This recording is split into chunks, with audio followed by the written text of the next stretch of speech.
Hi everyone, Grace from Mental Maths. So continue from one of my previous topic, talk about the dog doesn't like the down command, not able to comply.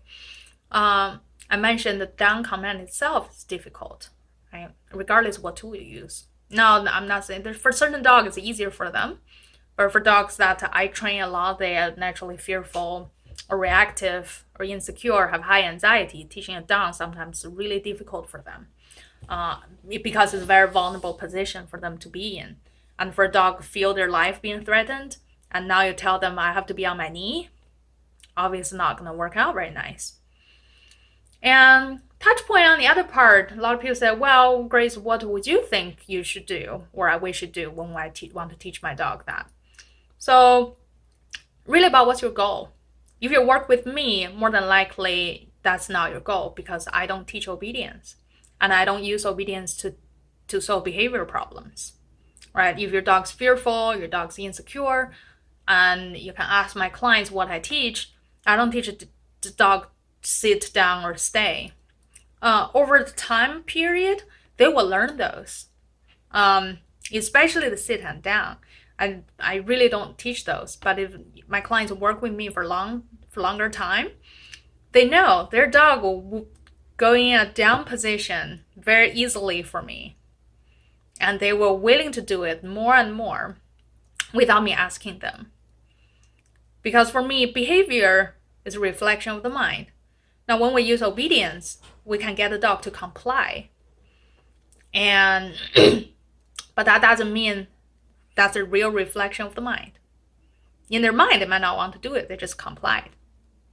Right? It's almost like a surface. The dog did it, but deep within, your dog like, that's not what I want to do.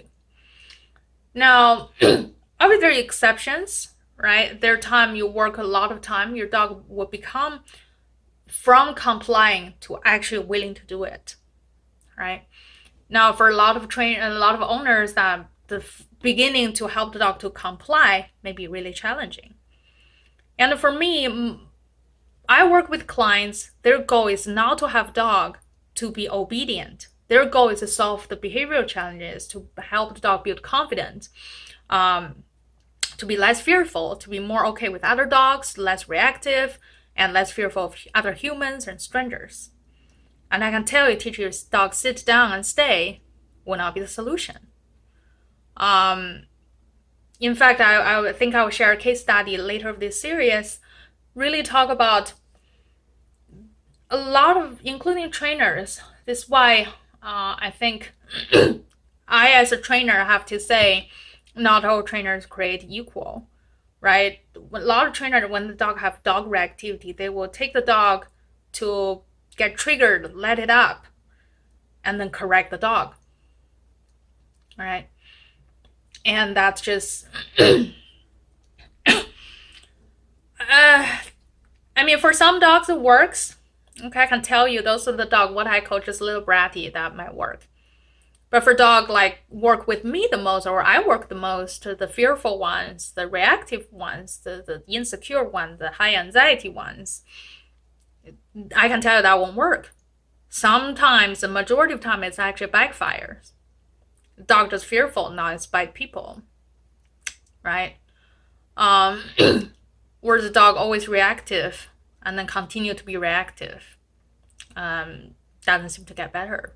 I actually have a client going through this right now, and we made tremendous amount of progress just in 3 sessions because we completely changed how they see how to help the dog, and we help the dog to really how we can help the dog see the world differently, right?